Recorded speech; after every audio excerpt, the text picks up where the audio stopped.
Hello and welcome to a video about disc golf. I wanted to take a really good opportunity to combine two of my favorite things, which are literature and disc golf. So I wanted to talk about the Kalevala, which is the inspiration for all the names of Westside discs. So to start, I'm going to take the discs that I have that closest resemble any of the Westside discs and talk about them, and then I'll go over one other one that I really want to try. So today I have my CD2 from Discmania.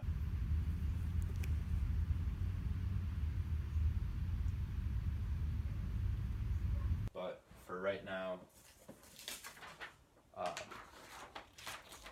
it's the Sampo, because I don't actually have that disc, and I don't feel like going out to buy one. So this is the Sampo. Wow, look how round it is.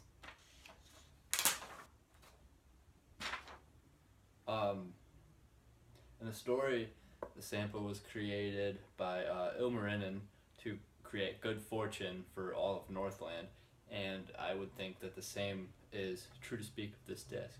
Whenever I throw this disc, there is nothing but good fortune. It is so controllable, so nice to throw, and it's just a great time for me. I really like that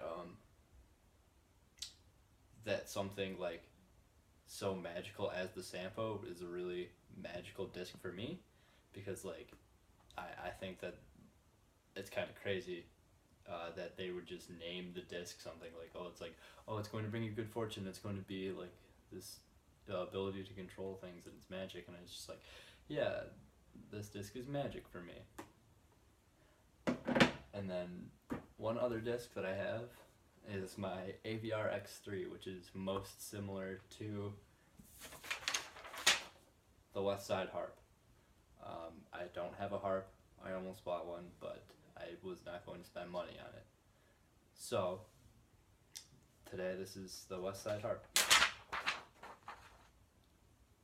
In the story, the harp was created by the Wainamoinen, or it was ushered into creation by the Wainamoinen, to have something to pair with his singing, and I think that that's a really, really creative way to name a disc, because if it's something to pair with everything, maybe it's like he usually sings to get out of trouble, so he can pair his harp to get out of trouble. I like to pair this disc to get out of trouble. If it's a touchy shot or something that I kind of need to get around something, this is a disc that I'll reach for. And much like the actual harp,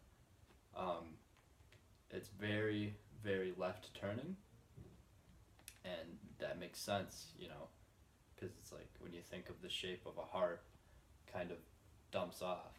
So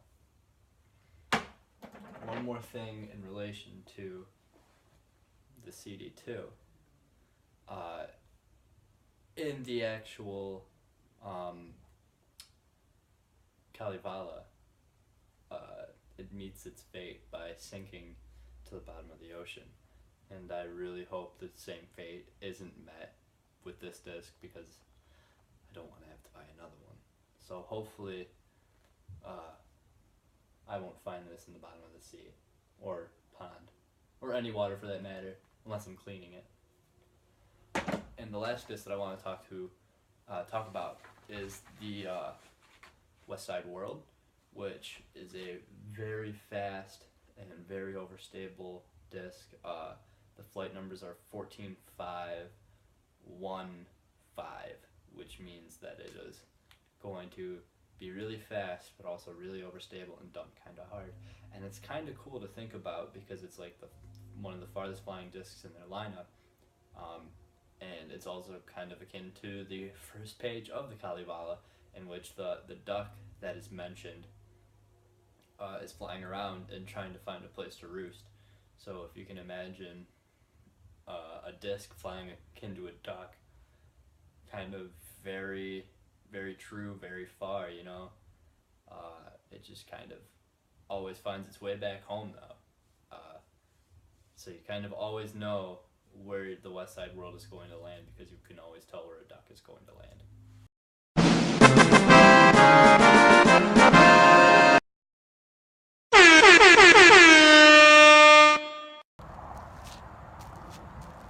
This is how to be bad at disc golf.